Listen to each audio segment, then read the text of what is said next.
구독, 좋아요, 알림 설정, 댓글까지 부탁드립니다. 둔촌주공 살리려고 실거주유예 3년 해줬는데 추후에 다시 여야 합의하에 더 길게 유예해주거나 실거주 의무 폐지하지 않을까요? 그럴 경우 집값 반등은 하지 않을까요? 엄밀하게 말씀드리면요, 둔촌주공을 살리려는 게 아니라 실거주 의무 유예는 무슨 정책이다? 이거랑 또 비슷한 질문 하나 더 있었는데, 실거주법 통과하고 나서 이게 돈 있는 사람들한테 좋은 법이라는데 전세값이 더 오를까요? PF랑 겹쳐지는 건가요? 이런 질문도 하셨죠? 왜 건설사를 위한 법이냐?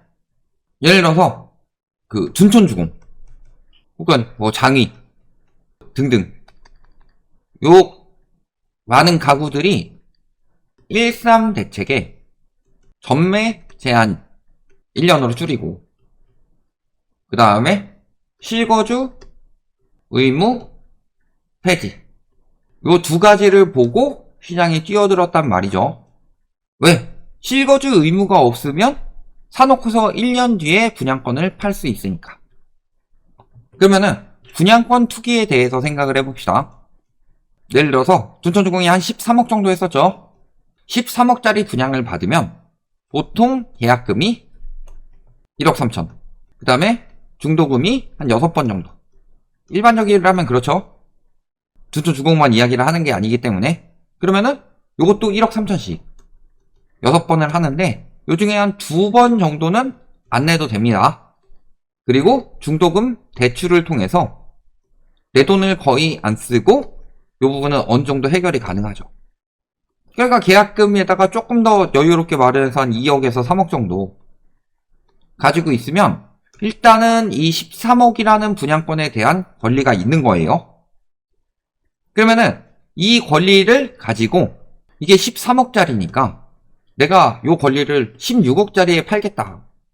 그러면은 실질적으로 내가 한 3억 들어갔다 라고 치면요, 16억에 팔면은 내가 3억을 투자해서 3억 차익을 남기고 팔기 때문에 여러가지 떼는 거 제외하고 일단은 기본적으로 보이는 수익률은 100%죠. 이걸 노리고 사람들이 들어간 거예요. 그러니까 나중에 뒤늦게 3구, 4구 이런 것들을 분양권 투기를 통해서 시세 차익을 보고자 들어간 사람들이 태반이다. 그러니까 결국엔 요건 다 무순위로 나왔는데 거의 한 899가구 정도 나왔었죠. 이거 다 나중에 무순위에서 완판된 이유가 요걸 노리고 들어간 거예요. 근데 문제는 여기서 실거주 의무가 남아 있었다는 거죠. 이게 폐지가 안 됐다는 거다. 그러면 어떻게 돼요? 이 사람들 3억밖에 없었는데 입주할 때 잔금 대출 받더라도 나머지를 마련을 해야 되는 거죠. 그러니까 이 사람들이 지금 난리가 났던 거예요. 내가 소득도 다 땡겨다 써야 되는 거고 그 정도면 다행이지 아예 잔금을 치르지도 못할 상황이 온 거죠. 그게 된 거고요. 그렇기 때문에 문제가 되는 건 뭐예요? 예를 들어서 분양 완판, 이게 왜 중요할까요? 미분양, 이게 왜 위험할까요? 핵심적으로는 분양 완판이 되면은 여기 같은 경우는 이제 재건축기관 조합 그리고 건설사 이런 것들이 계획한 대로 차익을 남길 수 있으니까 괜찮은데, 미분양이 나면 어떻게 되죠? 차익이 없어진다 라는 거죠. 그러니까 오히려 손실이 날 수도 있다는 소리죠. 그러니까 둔촌주공이라는 데가 10,000세대가 넘는단 말이에요. 11,000가구 정도 되는데 여기서 손실이 난다고 생각해보자.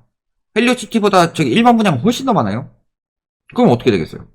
저기도 무너지는데 다른 것들 다 무너지고, 그러면은 건설사들 무너지는 게 굉장히 심각해질 수밖에 없죠. 그러니까 1.3 대책을 해가지고 둔촌주공 살리기 정책이 나왔던 거다. 근데 실거주 의무가 폐지가 안 됐죠. 그럼 무슨 문제가 생겨요? 예를 들어서 얘한테 13억 받아가지고 내가 나가야 되는데, 건설사가 혹은 조합이, 근데 막상 입주할 때 돼가지고 돈 못 낸다는 거예요. 노쇼죠, 노쇼.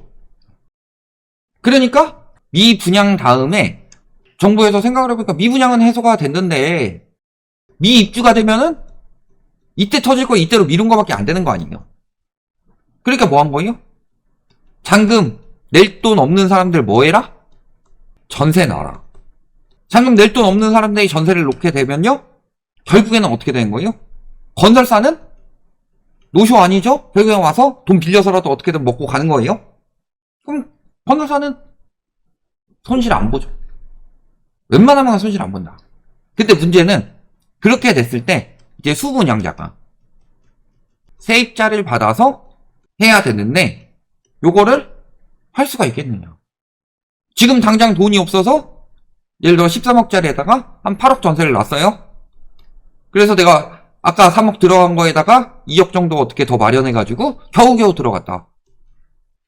그러면은 2년 뒤 이 세입자가 나가야 될 때 요 8억은 어떻게 돌려줄 수 있느냐. 대출이 이만큼 나올 수가 있네. 과거라면 가능했을 수도 있어요. 예를 들어서 그때 돼가지고 막 담합해서 시세를 올려. 그래가지고 한 20억까지 찍어놔요. LTV 40% 8억 대출 받아서 잔금 치르고 들어가면 돼. 헬리오시티가 그게 가능했었던 거죠. 근데 LTV 40%로 8억 받으려고 그랬는데 헬리오시티 때는 됐는데 둔둔주공 때는 안 되는 게 뭐가 있어요? DSR. DSR은 문제는 이자까지 보니까 원리금으로 보니까 LTV는 원금만 보는데 그러니까 3년 뒤엔 당연히 터질 수밖에 없는 거예요. 그러니까 이게 PF랑 겹쳐지는 건가요? 당연히 PF랑 겹쳐지죠. 왜?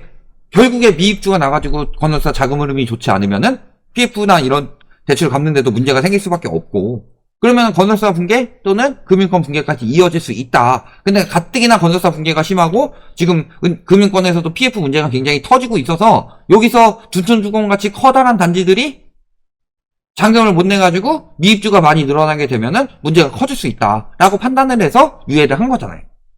그러니까 첫 번째로는 PF랑 겹쳐지냐? 둔촌주공 살리려고 실거주 의무 유예를 했냐? 당연히 이런 건설사들 PF 문제에 서지지 않도록 만들기 위해서 실거주 의무 유예를 한 것이다. 그러면 또 한 가지 생각해 보셔야 될 게 질문하신 것 중에 두 가지가 남았죠? 그러면 합의하에 더 길게 유예를 해주거나 실거주 의무가 폐지되지 않을까요? 그 다음에 전셋값이 더 오르지 않을까요? 근데 첫 번째로 전셋값이 더 오를 수 있을까요? 실거주 의무 유예는 3년이죠. 애매하죠? 3년으로 잡은 이유는 뭐예요? 요 3년 중에서 바로 전세 못 구할 수도 있으니까 적당한 때 한 2년 정도 전세 구하고 나머지 어떻게든 자금 마련하고 그 전에 실거주 들어와라. 괜히 한 2년 딱 맞췄는데 바로 못 구한 사람들은 바로 전세를 한 3달 만에 구했어요. 그러면 전세 계약을 어떻게 해야 돼요? 1년 9개월짜리로 해야 돼요. 근데 임대차 보호법에 따라서 2년까지는 1년짜리 계약을 하든 1년 9개월짜리 계약을 하든 임차인이 2년을 살겠다고 주장을 하면 2년을 살아야 돼요. 살도록 해야 돼요. 법적으로 그래. 그러니까 3년을 안 하고 2년을 하면 요런 일이 생기니까 3년을 한 거예요. 그러면은 2년만 살 수 있기 때문에 계약갱신 청구권은 못 쓰죠. 즉 절대 4년 연장은 못하는 2년만 가능한 전세다. 그렇다는 것은 여기에 전세가가 더 비싸게 들어갈 것이냐 싸게 들어갈 것이냐를 생각을 해봐야죠. 근데 세입자로서 선택지가 2년 뒤에 전세 만기가 됐을 때 내가 여기 연장을 하든지 아니면 이사를 가든지 이 두 가지 선택지가 있는 것이 좋겠어요? 아니면은 무조건 이사를 가야 되는 한 가지 선택밖에 없는 것이 좋겠어요?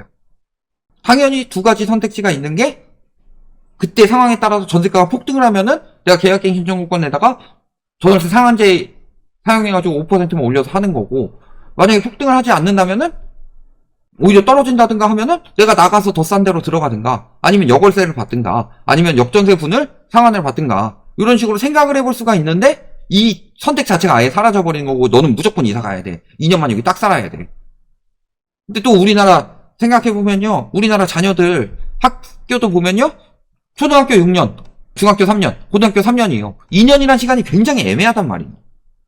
근데 막 중학교 1학년 때 여기 학군 지정 받아가지고 2년 살았는데 2년 뒤에 무조건 이사 가야 되는데 여기 있는 사람들이 또 다 이사 나와야 되니까 저기 학령 인구가 다 웬만하면 저기 있으려고 하죠. 그러면은 경쟁이 빡세진단 말이에요. 그러니까 그 뒤에는 전세가가 올라갈 가능성이 있죠. 그때 전세 상황에 따라서 전세가가 떨어지는 것을 갑자기 쏟아지는 수요가 나타나서 막을 가능성은 있죠. 그렇지만 지금 당장은 어때요? 싸게 들어갈 수밖에 없는 거다. 그러니까 저거는 갱신 유예가 끝나갈 때쯤에는 전세가를 자극할 가능성이 있지만 지금은 전세가를 하향시키는 요인이 될 것이다. 이렇게 되는 것이고요. 그 다음에 합의하에 더 길게 유예를 해주거나 실거주 의무 폐지를 했을 때 집값 반등이 하지 않을까. 근데 요 두 가지는 충분히 가능하다고 봅니다. 왜냐면은 이번에 민주당 하는 꼬라지 봤을 때 유예를 했잖아요.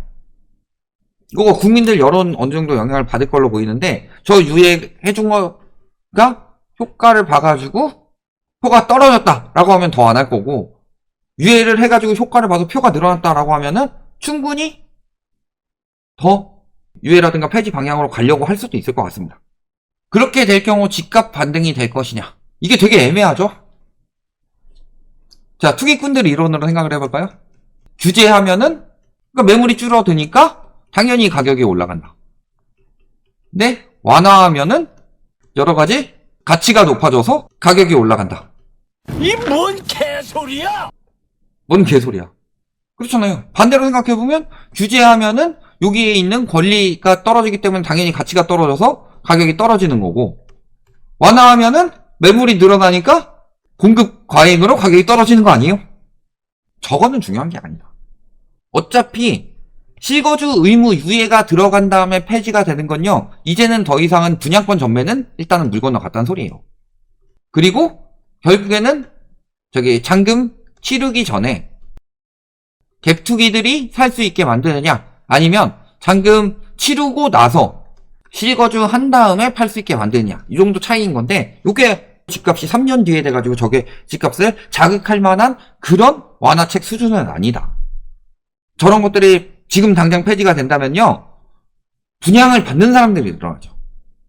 전매가 되니까 늘어날 수가 있겠죠. 전매를 생각하는 사람들이. 물론 지금 분양도 안 되는데 누가 거기다 웃돈 주고 사냐 생각을 해보면. 근데 또 부동산 시장에 눈 돌아간 사람들 그럴 수가 있어요.